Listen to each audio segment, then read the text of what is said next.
Yeah, welcome everybody. It has been already a couple of weeks again since we did our last panel discussion. Today we want to talk about the institutional adoption for primarily crypto assets, that's Bitcoin, Ethereum, and so on. But we will also talk about other applications such as digital securities in Switzerland, for example, which are now getting adopted more and more. But of course, we will start, and we have to start with the current market conditions. It's now more than 2.5 months ago since the crypto market imploded. Bitcoin went down from 40 to 30,000, then basically beginning of June from 30 to 20,000. Now another 3 months basically passed, and we now can also summarize a little bit where are we right now, and is adoption hampered and hindered by this downturn, or have institutions and corporates done their decisions a couple of months ago and basically stick to their decisions and stay within this game of planning new products and services?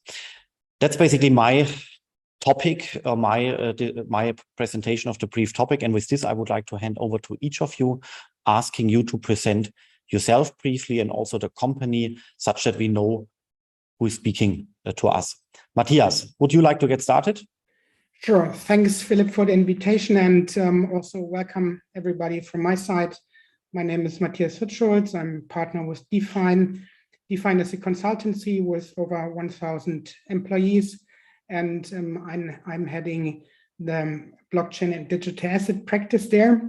We've been working there for around 6 years now, have been supporting over 50 projects with different clients, many of them in the financial services industry.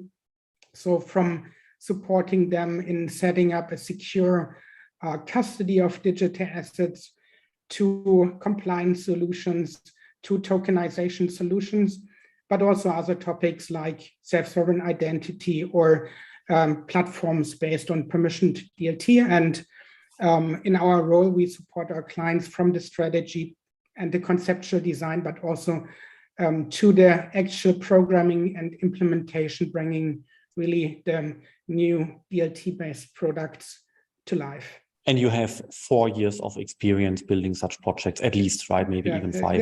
It's actually 6 years. 6 years. We started pretty early in the market. Yeah, very nice. Probably one of the number one companies doing this in Germany. Frank, would you like to go next? Yeah, of course. Thank you. Yeah, my name is Frank Wagner. I'm co-founder and CEO of Invao. We are a group being headquartered in Liechtenstein, doing asset management, mostly for professional institutional investors, with offices as well in Germany, in Berlin, and in the UAE.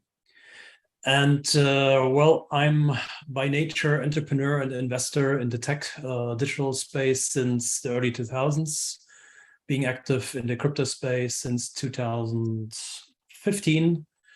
And well, we will talk about the market later. Of course, there are ups and downturns, and currently we are in a challenging situation. So glad to be here. Perfect. Welcome.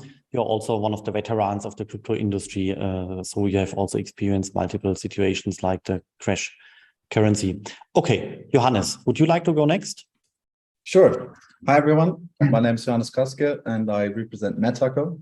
Metaco is a Swiss-based company providing custody infrastructure to Tier 1 and 2 financial institutions, as well as crypto-native companies.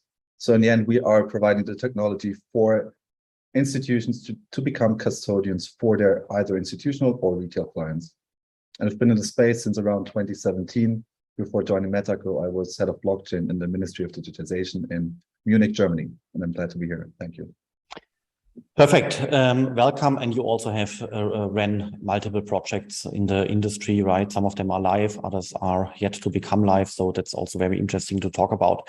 And finally, we have Arno from Switzerland joining us here. Thank you, Philip. Arno Bernthal, my name. I'm representing DEC Institute. DEC Institute is a global consortium of leading universities and crypto service providers that gathered together to define the golden standard of blockchain, crypto, and Web3 knowledge.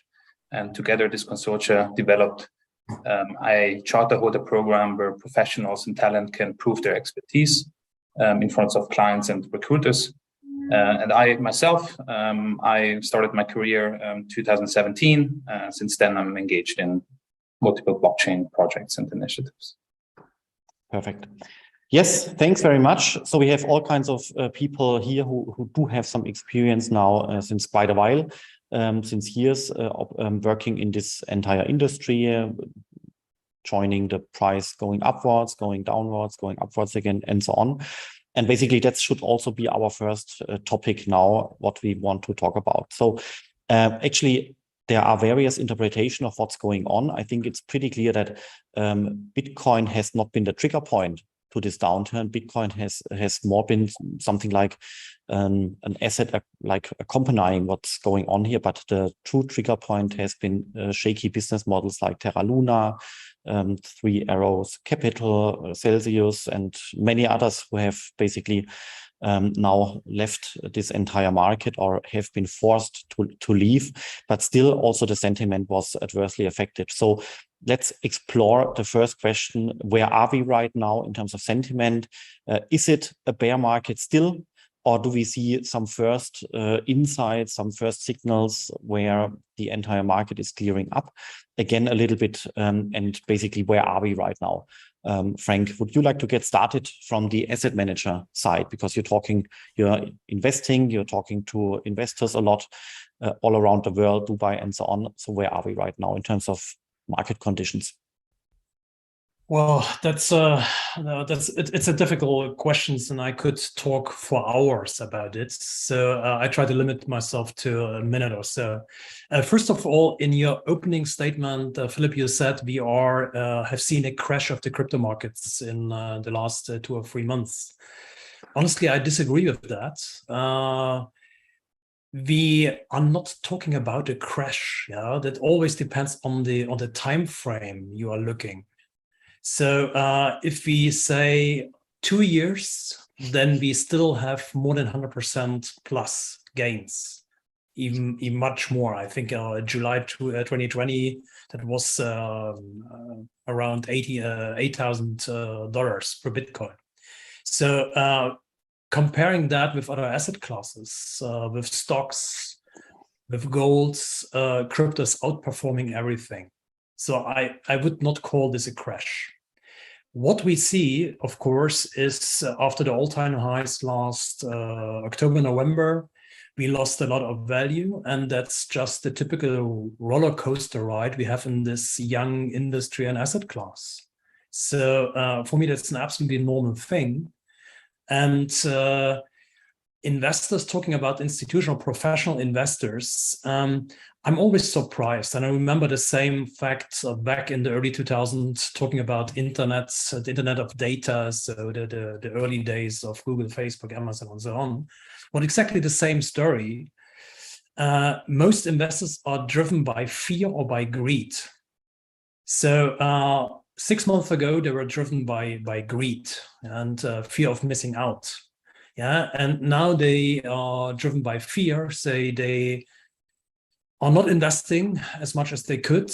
They don't see the opportunity of buying Bitcoin and other crypto assets at a discounted price. They're driven by fear, and fear is driven by the macro environment. So all the cases you mentioned, Terra Luna, Three Arrows Capital, Celsius, and so on, of course, that's part of the homemade industry challenges we have, and it's kind of a cleaning for me as well. But generally, the markets, the asset markets, not only limited to crypto, are driven by fear on a macro scale. And we just have to go through it and stay calm and cool, and not comparing ourselves always with the last all-time high just a couple of months ago, but for a longer perspective. So I'm absolutely bullish when it comes to midterm or long-term range. 3 years, 5 years, 10 years, that's what investing means. But I have, of course, no clue, and I'm even not interested where Bitcoin and Co will be next month, next week. I don't care about that. Well, I care a little bit because it affects basically the sentiment, right? When you're going to work, right. and is it fun working? Is it not so much fun working? You're right. And from the perspective of an asset manager, maybe I can add this. Of course, it challenges. Yes, please. Yeah? Because our business models are based on a small management fee and a success fee.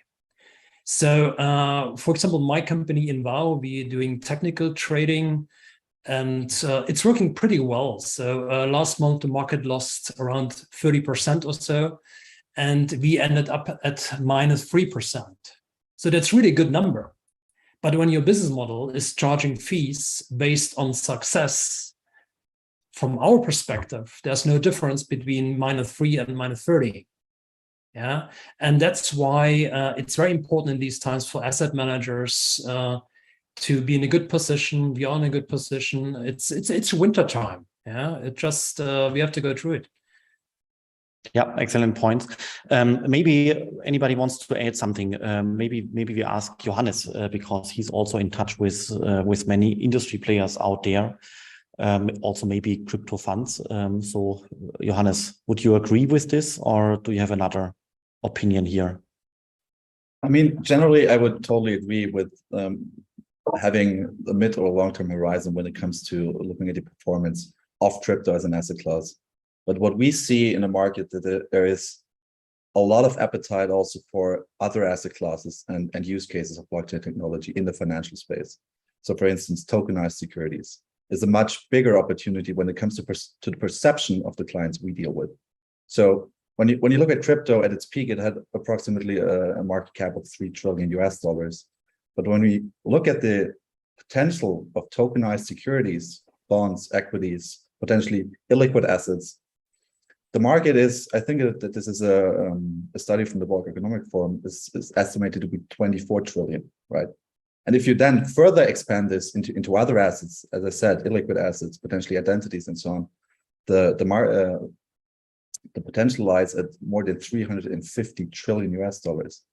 And mainly the players we are dealing with, they're in for the long game, right? So while I think when the market was in a bull run and there was a very positive sentiment, many of the players, they looked at crypto as a nice use case to get into the business, right? It was a direct use case, it was a direct business case, they could make money on that, which could justify the investment into technology. So they were rather conservative when it came to the long-term perspective because they had the perception that it was a long way down the road. But what we now see that the appetite for investing into the infrastructure, into a future-proof infrastructure, has not slowed down significantly. Obviously, there are some, might be culturally driven, where, let's say, the appetite has slowed down a little bit. But in general, I wouldn't say from an institutional point of view, building long-term infrastructure, there's been no slowing down of the appetite. Maybe let me... Yeah, please. Yeah, I would have asked you anyway, Matthias. Okay, so yeah, let me add to that and confirm some of the points that previous speakers said. So first of all, I also have that long-term view, and I'm not so much interested in the monthly changes of the Bitcoin price.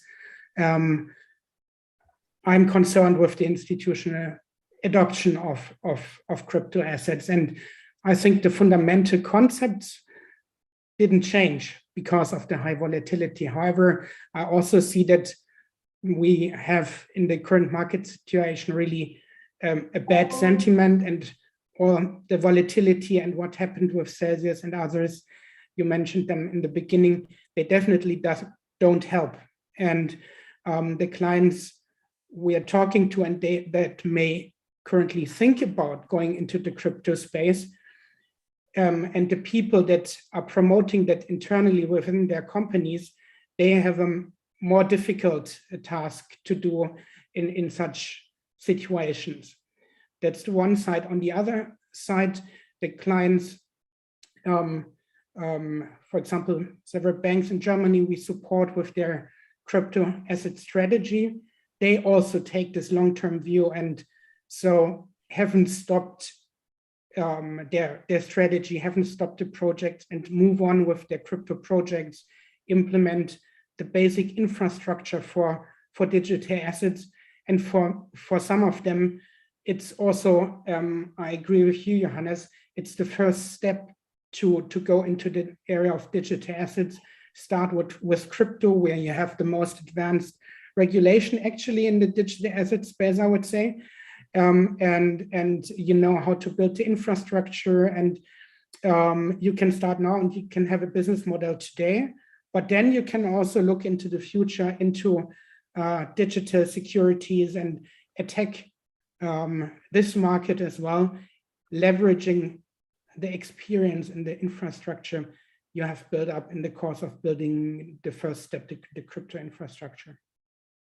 Yeah, I think that has been very, very interesting point. We will also talk about the buy side and the sell side in a second. Arno, you get a lot of insight from Switzerland, right? And given the regulation, given also the size of the country, which is a little bit smaller than Germany, we know pretty clear that Switzerland is always maybe 1 to 3 years ahead with regard to other European countries, right? So what do you see in Switzerland, right? Is this still true? You know, that Switzerland adoption is a little bit further ahead than Germany. And because if this is the case, then larger financial institutions in Switzerland should already put their projects live sooner or later, because this would then be the rollover effect that Switzerland stays ahead of us, right? Yeah. Yeah, I would like to add one little point on the discussion the gentlemen had previously in terms of institutional adoption and institutional investment in crypto, and if we are in a crash right now or not. I think crypto prices at least are one single indicator for a certain crash like sentiment. I think there are many more indicators.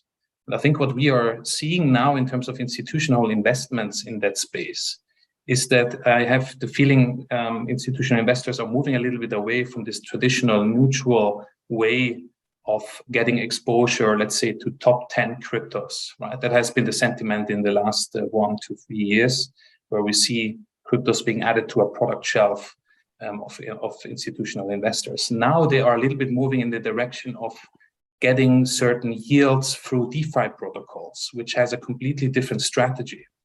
And I think there we have a huge opportunity, and that's where the different companies such as Metaco and others, I assume they are ramping up for the next wave, the infrastructure for institutional investors to be able to have a different strategy, which is more focused on decentralized lending platforms, for example. The big crashes that we have seen now with companies like Genesis Capital and so on, right? These are all traditional classic venture centralized companies that are acting in a trustless manner. And if we compare those centralized lenders to decentralized lending platforms, they have actually proved that they are quite efficient in situations where we have a bear market. And I think this is a very good indication and also I think a very positive experience that institutional investments have made now in the last months. And quite promising. In regards to Switzerland, obviously Switzerland is a smaller country, and they're much, they are taking certain innovations as an opportunity and less as a threat, always in the past. What I'm seeing here is that if you look at the largest banks, they are obviously very much involved in many different kinds of projects. And if you look at certain reports that have been published recently, it's interesting to see that actually 60% of the 100 largest banks in the world are actively engaging in projects that are in regards to the Internet of Value. And with Internet of Value, I mean not the classical blockchain projects where you have the Internet of Information transactions, right? So in the last 2 years, I think the sentiment of many large banks was, we are using blockchain and we see the benefit in blockchain as a technology, but we stay away from everything that is related to crypto and tokens. But if you look at the projects they are doing now, these are 40% central bank digital currencies. These are around 25% direct and indirect investment in crypto, 70% is crypto custody, and then we have obviously different kinds of staking service provisions and so on. So I think what we have seen now in the last 1 to 2 years is a completely different attitude to what they have claimed to do in the last 2 to 3 years. And I think we can see that in Switzerland, there are many projects and collaborations that are happening between, I don't know, let's take an example, the Swiss Digital Exchange, that is collaborating with a company called Aktionariat that is tokenizing shares on Ethereum, and they make them publicly available to smaller investment groups. So these are all fantastic projects that are showing that the sentiment for decentralization is there, and not only a centralized register of shares in the old school way, where you're practically applying the technology for a problem that almost doesn't exist. And the last point I would like to mention is the operations of crypto companies in Switzerland has been very easy in the last months and years. You are now able to set up an Aktiengesellschaft, so a stock corporation in Switzerland without any bank account and without any fiat money. This means you can pay your law firm that is helping you in setting up the company in crypto. You can actually fund your share capital in Ethereum. You can pay your hosting company for the website in crypto. And at the end, you can even pay your accountant to make the balance sheet, which is 100% crypto. And at the end of the year, you pay your taxes in crypto. So the full life cycle of an Aktiengesellschaft is on crypto. And I think that is very fascinating, and that allows corporations to set up in Switzerland in an easy way if they have the sentiment of running completely independent of banking services. Yeah, it's a very interesting point, because what I would like to point out here is the following. Yes, we can now put shares on Ethereum or on other smart contract platforms, which works already in Switzerland. We can put debt instruments on top of smart contract platforms, which works in Germany. So digital securities are getting live here and there in the first countries sooner or later, right? But recall that basically if we are going back in time for 3, 4, 5 years, imagine what we are discussing now would have been discussed at that point of time back in 2018, because at that point of time, it was unimaginable that you are putting shares on this crazy crypto asset called Ethereum, right? That was 2018. At that point of time, we talked about enterprise blockchain systems. We talked about Hyperledger, R3, and WeTrade and Marco Polo platforms, and potentially imagining putting the digital euro there and other currencies and putting shares there and debt instruments there. And it's very interesting, right? In case you are looking this from an historical perspective, this discussion has faded entirely away. And it has been replaced by putting all kinds of assets on Ethereum. We already now know that the US company Circle has launched a euro stablecoin. Once again, the US company Circle has launched the euro for the usage outside the European Union. Imagine this, but that's basically what happened. So again, we see here smart contract platforms, which are from a defining perspective, they are crypto assets, right? They are used as an infrastructure, as contract platforms for all kinds of assets, be it the euro, the dollar, the Swiss franc, debt instruments, securities, shares, and of course, DeFi protocols, the NFT stuff, and so on and so forth. I think this is very interesting, because with this, we now really clearly know that smart contract platforms have become universally applicable infrastructures which can move assets around the entire world if needed, right? I think this is very, very interesting because that's basically now getting common sense. I hope you agree, but it wasn't like this in the last couple of years, right? Including ourselves on the university side. We also did projects with regard to Hyperledger and R3, but it feels so old school somehow, right? Nobody talks anymore strongly about Hyperledger, even though it's not a bad technology. Maybe Matthias, you have also gone through this journey of all kinds of technologies and so on. Would you agree with my statement, or would you be a little bit more cautious when arguing? No, I would actually agree. I think the discussion and the narrative has really changed. When I think back a few years, people were talking about how they can increase efficiency through permissioned blockchains, and we're a lot talking about bringing, let's say, the traditional infrastructure on a DLT basis. And then it was realized that this is very difficult. You have existing infrastructure with a lot of assets on it. You need to convince market players to move to another platform. And then the question arises, how can they, save costs actually if they run two platforms in parallel for a long time? And then you have all the overhead of running the system, the governance processes, and so on. And that's why these permission blockchain concepts often are very difficult. And we're now seeing that the more people familiarize themselves with the concepts of open blockchains, that it's not only a cost game, but there are many other factors that play a role here, completely new financial concepts, reaching new investor groups, creating an ecosystem that's open, and so on. I could go on for hours why this is interesting. And they realize also that, the concerns with open blockchains, that they can be addressed, be it compliance concerns, be it concerns in terms of business continuity management. Basically, the question, what happens if Ethereum breaks? You can address all these concerns and tackle them. And I think that's realized more and more that there's large potential on these open platforms. And we have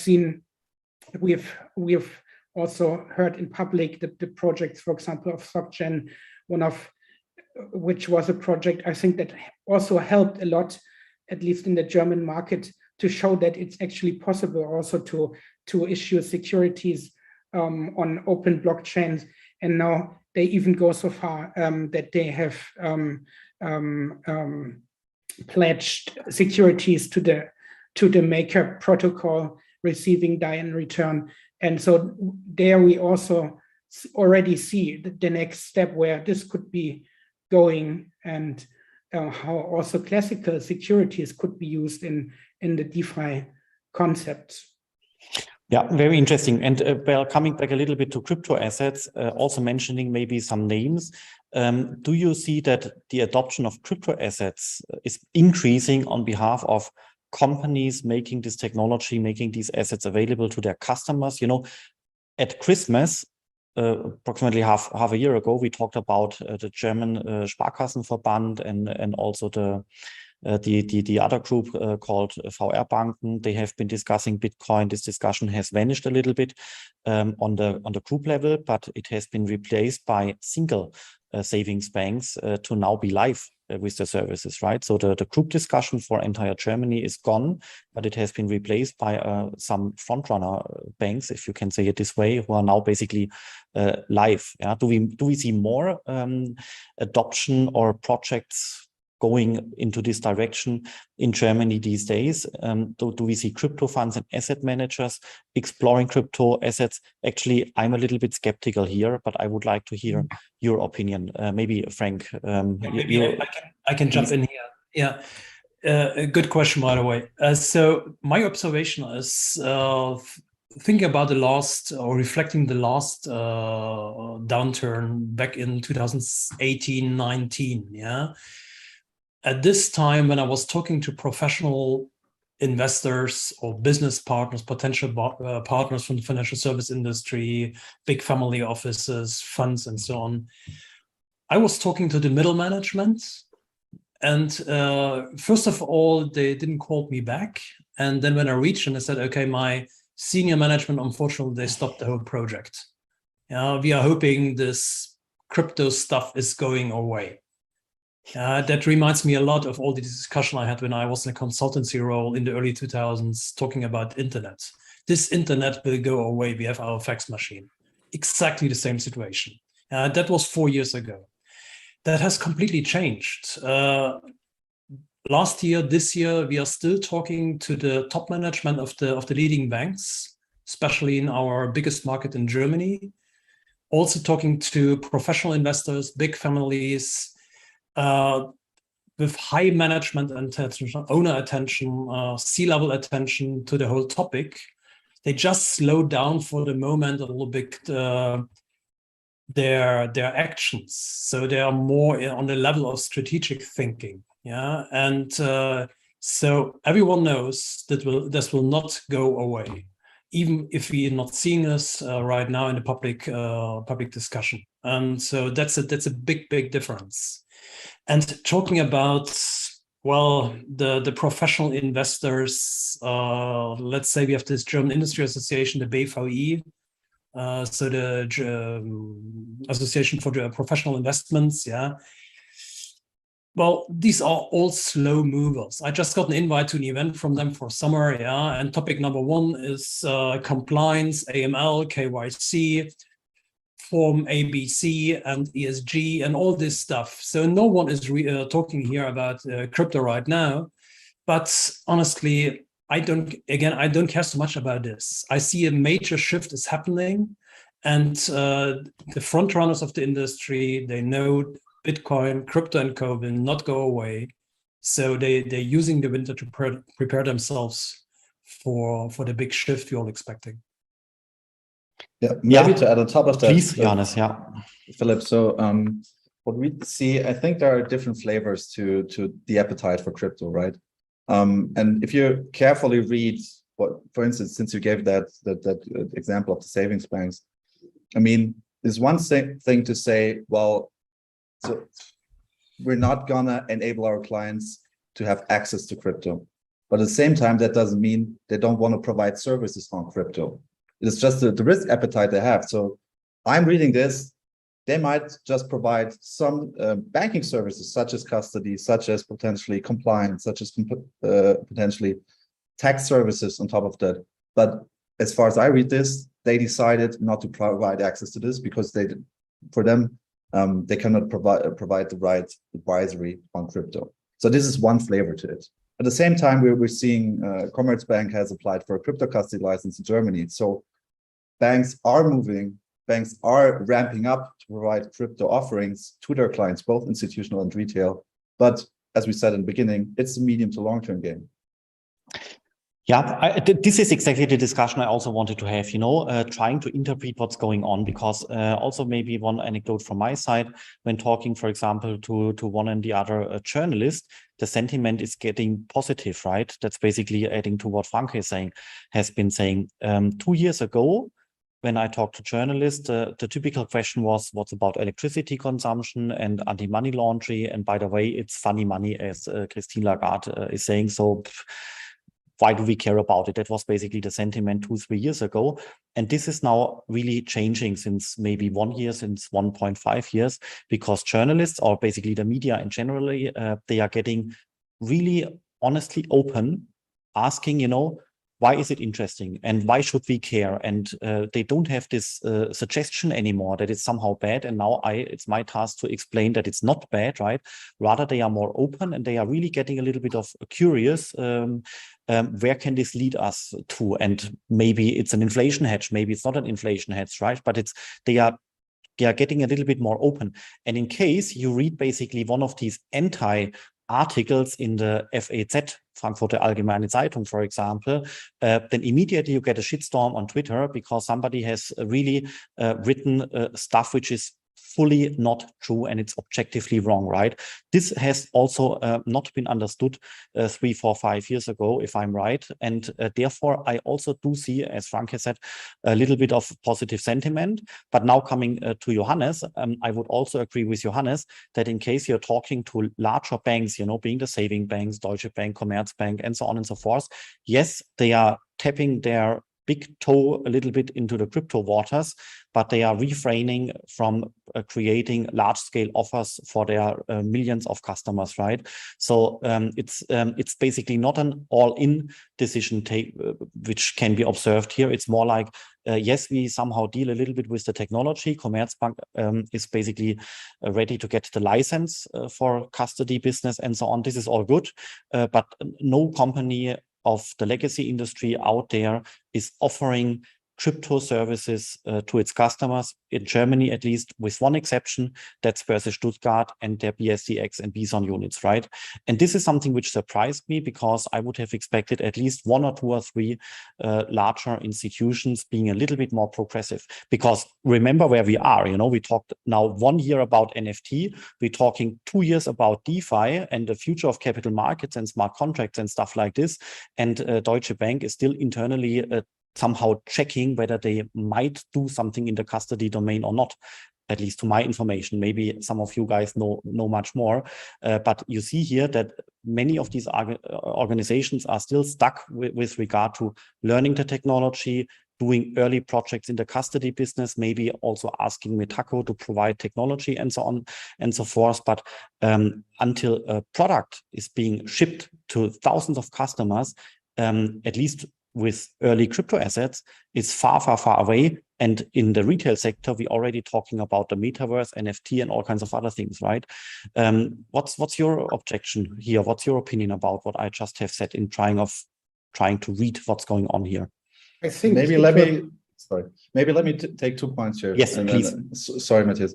So what I meant when I discussed this before was, it's not that they're tipping their toe in the water, it's about the scope of services, right? So they are building up the services, they are ramping up for wide scale offers, both for institutional and retail clients, but sometimes it's a flavor of the service, what kind of services they want to provide. So they start with this, and then they basically build on the infrastructure they've selected and add more use cases on top. But if we look, like, not only Germany, but globally, so I'm the lucky guy to receive all the tenders from the bank, like questionnaires. We want to do this, we want to do this, how do you do this, how you do this? Like, this is massive, right? And then in the beginning, all of them start with, we want to do crypto, we want to do DeFi, we want to do metaverse, we don't want to do NFTs, we want to do lending, staking, borrowing, we want to do everything.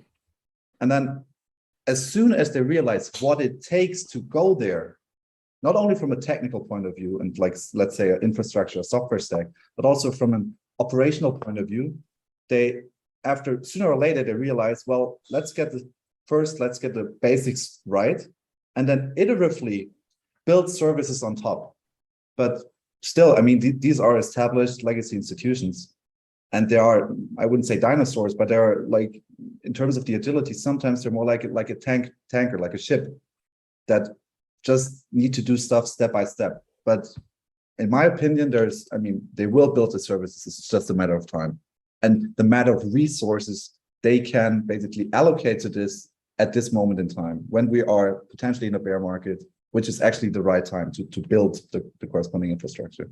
Sorry, interesting perspective. Matthias. Yeah, definitely. So, Philip, I think the situation you just described will change soon.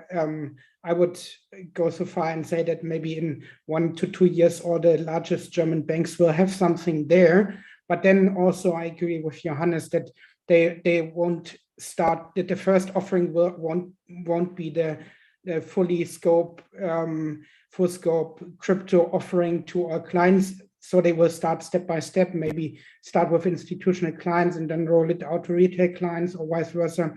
And so they will step by step roll that out and then tap their toe into new topics, and maybe at some point go into DeFi and so on. But you have to keep in mind that a certain factor still in the market, where are still and were lacking to a larger extent in the past. And this also showed the current crisis, right? That we still have, issues with regards to transparency, what's the substance behind a certain protocol, what's the fundamentals behind it. And I think there's a big, to assess that there's still a big gap, and also how the projects, document what they're actually doing and be transparent about that. And so this is, I think, one of the aspects. The second aspect is also about the infrastructure that, for example, on the buy side, that there is that kind of chicken and egg problem, that on the one hand side, maybe they want to offer something, but then the institutional grade services are missing. And so this kind of interlinked infrastructure is currently being built, I think, in the background. So we will see more sooner or later. And finally, the third aspect there is that you cannot expect from these kind of players that they move into unregulated territory, and these kind of regulations, they are also coming slowly. And we had the crypto custody license. Now we have a few open points, maybe with the travel rule and so on. So I can also understand that this can take a bit for the large institutions. Yeah, interesting points. Any other points? Because then otherwise I would like to jump over to another point, just mentioning which companies now joining this game, right? You can add more information from the media. We know, for example, that BNP Paribas has contracted Metaco, right, on digital security stuff. Johannes, if you wish, add some more names, right? Arno, you mentioned previously that PostFinance, which is a huge bank in Switzerland, a huge retail bank, is also now joining the game. Maybe you add a little bit of information just to basically add our general remarks with some company names who are joining, because PostFinance in Switzerland and also BNP Paribas, that's not like a random bank. These are huge brand names in Europe. Johannes, would you like to add 2-3 information which are also publicly available? Sure. So we've been luckily selected not only by BNP Paribas, but also Societe Generale with their Forge initiative, which focuses around tokenized securities mainly, as well as Citibank, which is building a global custody infrastructure, not only for the US, but actually across the globe based on our infrastructure. And we have a couple of other tier 1 and tier 2 financial institutions, such as BBVA or Development Bank of Singapore on our client list. And the one common thing, what they value about the platform is that most of those custodians, they look for some kind of agility and future-proofness. So because you mentioned it, regulation still is a topic, right? And nobody knows what the regulation will bring. And therefore, let's say from a technological point of view and from an infrastructure point of view, that's the reason why they built on a platform to really have that flexibility to adjust whatever will come in the future. Let it be regulations or let it be other use cases. Interesting point. And from Switzerland, Arno, please, do we with a German background, do we know other companies you're having in your mind? PostFinance, any other larger bank? Maybe the central bank of Switzerland. Yeah. So, I mean, PostFinance, obviously one of the larger retail banks from Post, so publicly owned. So that's also an indication of, how the sentiment is, at least in Switzerland, and that a bank like PostFinance is moving in this direction. They are still in the early stage. So I think we speak about 2 to 3 years until any kind of service or product will be rolled out. That's one point. And obviously central bank, Switzerland is very, very active, obviously CBDC topics and so on, in collaboration with National Bank of France and some of the major banks in France and Switzerland for international settlements and so on. But I'm not aware of any other larger bank in Switzerland, at least it hasn't been in the news. I mean, the only data I know is that 25% of the top 100 banks in the world provide direct or indirect investment services in crypto. And that's a significant number, where maybe smaller national banks will follow in the coming years. Yeah, but this should include Bitcoin ETFs, right? Then it makes sense. And in Switzerland, you have, by the way, 21 shares, which is a huge ETF provider. I don't know the exact numbers, but it should be more than 1 billion assets under management. This is sometimes forgotten that basically a significant share of the market is happening in ETFs. Frank, would you like to add something from your perspective? Also with your Dubai influence, because you're apparently there from time to time. Yeah. I think most interestingly, in other parts of the world, especially when we talk about the emerging markets, with Dubai being a hub for the financial service industry, not only for the UAE and the Gulf region, but also for Africa, Central Asia, parts of Asia. nothing changed there. Yeah, so the greed is gone. Yeah, all these investors. My friend made a 5x within a couple of weeks. I want to have the same. This is all gone, but people or folks are building, companies are building products, regulation is developing, really magic things are happening. And what we need now in this industry is resilience. And especially in Germany, we tend to see the world from a very, very negative perspective. Yeah, we are talking about crashes, as we all did in this talk. We are talking about the bad side of regulation and all this kind of stuff. Yeah?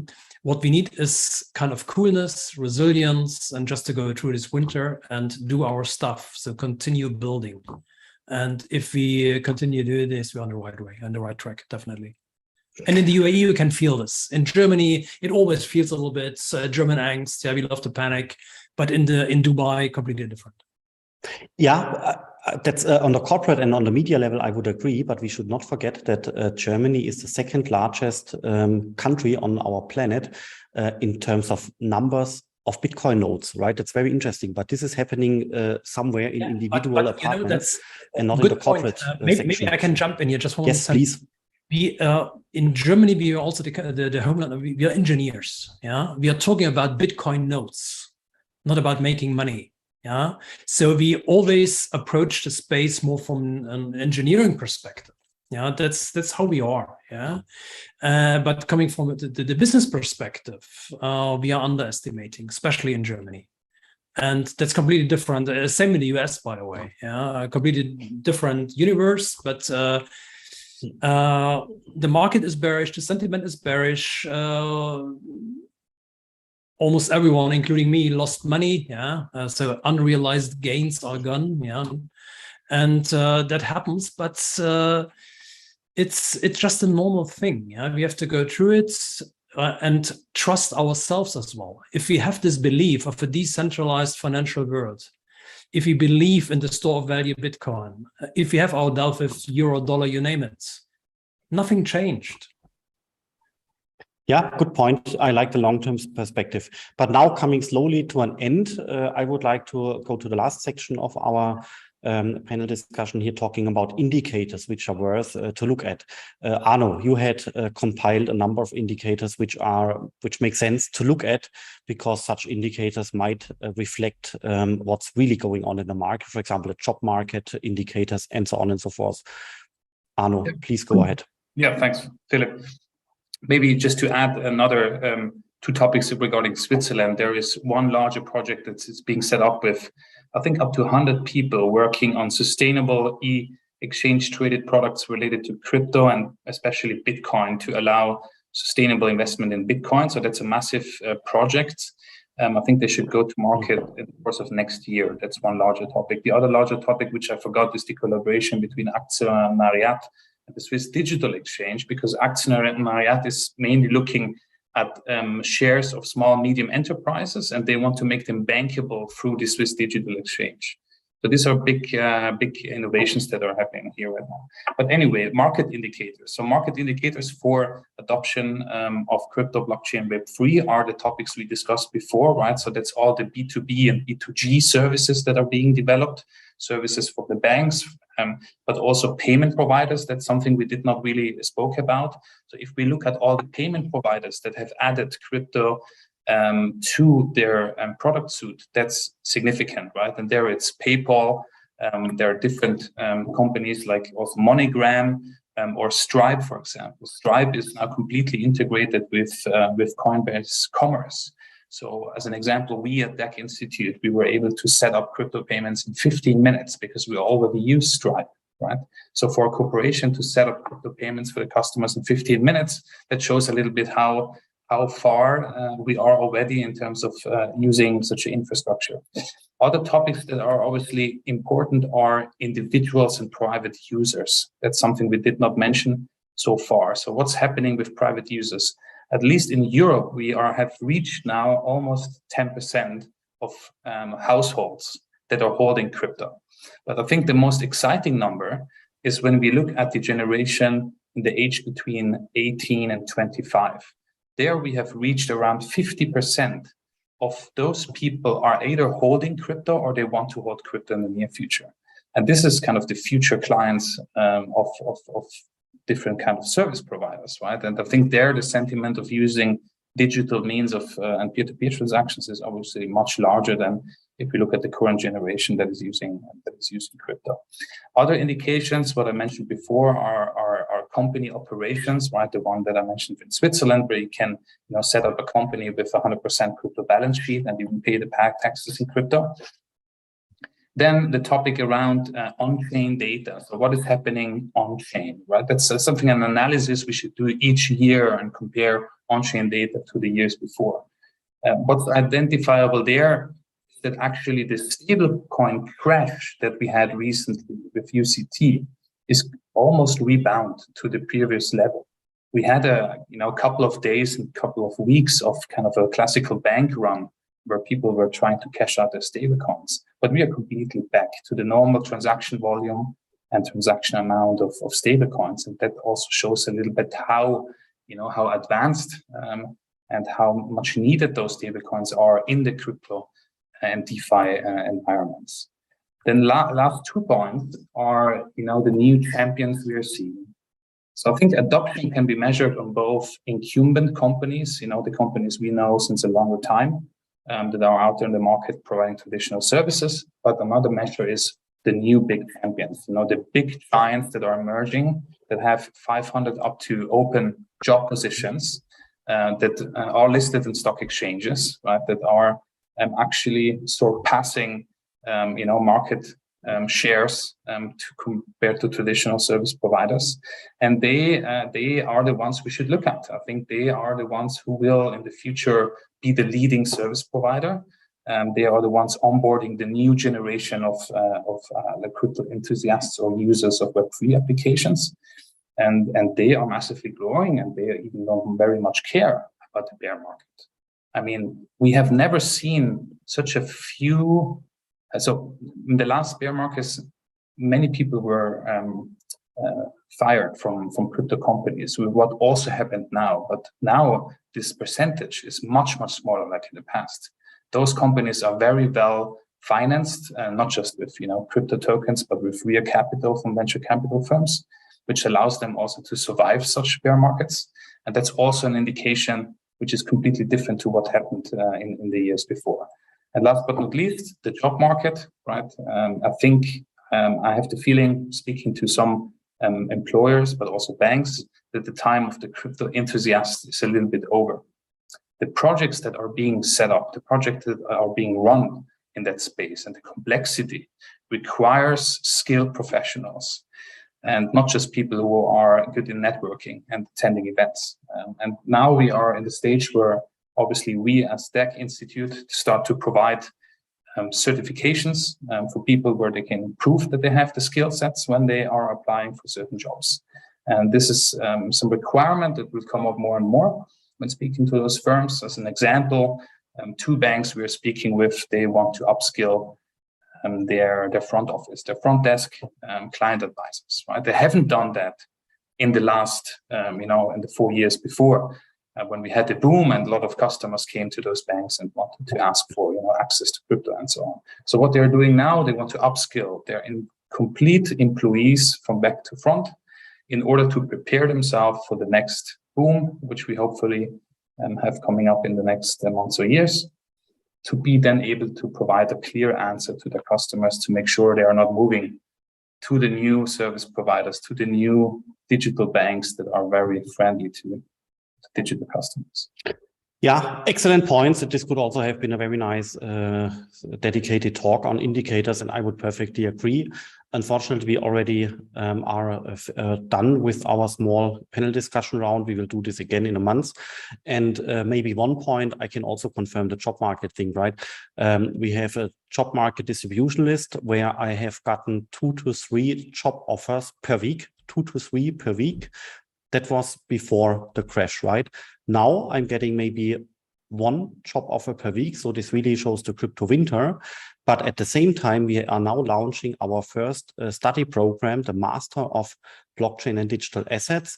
And we are basically, at least it needs to put into perspective, because we are a private university where people are paying for their studies. We are overrun by people who want to study 2 years crypto assets, blockchain, digital assets, and so on and so forth. So there is very clearly this long-term perspective mentioned by Frank multiply, but we also have this short-term downturn, which can be seen by open positions.